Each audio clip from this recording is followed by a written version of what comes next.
Following the Aurora and Sandy Hook shootings of 2012, there has been increased conversation on the national level about what caused these tragedies to happen. As people struggle to create explanations, fingers fling to various suspects: mental health, guns, and even bad parenting. But one particular suspect has created a stir in a relatively new community, as gamers across the globe have been framed as potential murderers simply because they play video games.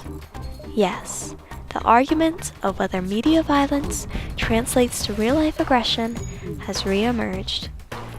It's old and ridiculous, just like the people who claim media violence is the main cause of aggression, as if violence had not existed before the creation of video games. Let's divulge into this argument a little more. For the sake of efficiency, we'll call those who oppose the idea that media violence causes aggression gamers, and those who support non-gamers. Let's look at the common sense first. If, as non-gamers say, video games cause aggression and are at all to blame for violent crimes, then crime rates when violent video games became popular should reflect that. But they don't. In fact, homicide rates were the highest in recorded history during the 1930s. If we're to blame media, I guess the movie Armstrong got a little too aggressive with his trumpet playing. Meanwhile, violent crime rates, including among juveniles, fell dramatically in the mid-1990s and have stayed low during a time when media violence has continued to increase and saw the addition of violent video games.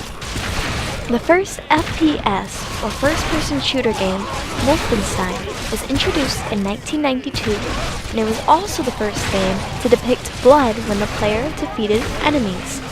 However, between 1950 and 2005, homicide rates were the highest during 1980, with an estimated 23,040 homicides compared to the 16,692 in 2005. Too long didn't read? Homicide rates have dropped by almost a third post-introduction of video game violence. In addition, if violent video games were really to blame for violent crimes, then why do countries with similar media violence rates to the US, such as Norway, Canada, and Japan, have much lower violent crime rates? In addition, studies by McGuire and Friedman conclude that viewing violence on a TV has a little to an insubstantial link to real-life aggression.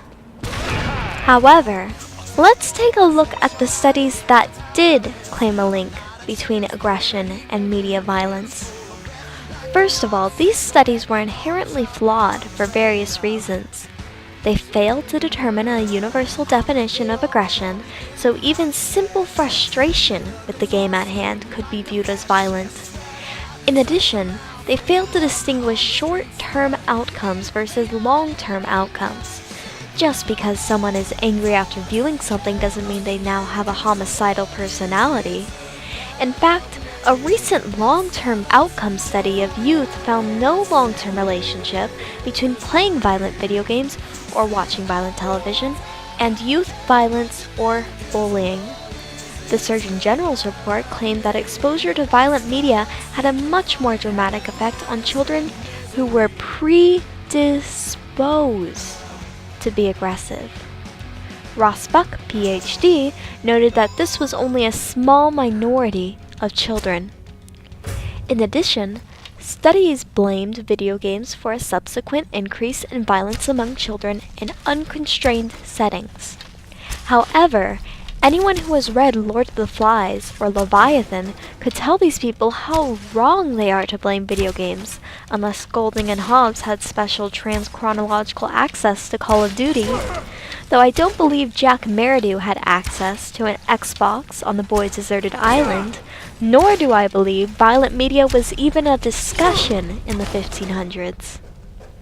Basically, The point is that blaming video games for national tragedies is a ridiculous cop-out for the real problem, and whether that's the way this country completely overlooks the importance of mental health, or gun control, or whatever, is a different discussion entirely. But don't blame an entire community for youth violence when only a small minority from that community commits violent crimes. In fact, I would even dare to say that the same amount of people exist as a violent minority as they always have, and should I ever be so bold to say, it has absolutely nothing to do with media. People who are predispositioned for violence always get their kick from some modern method, whether it's joining an ancient Roman army or butchering animals in backyards. Don't blame video games for a problem that's been around for centuries.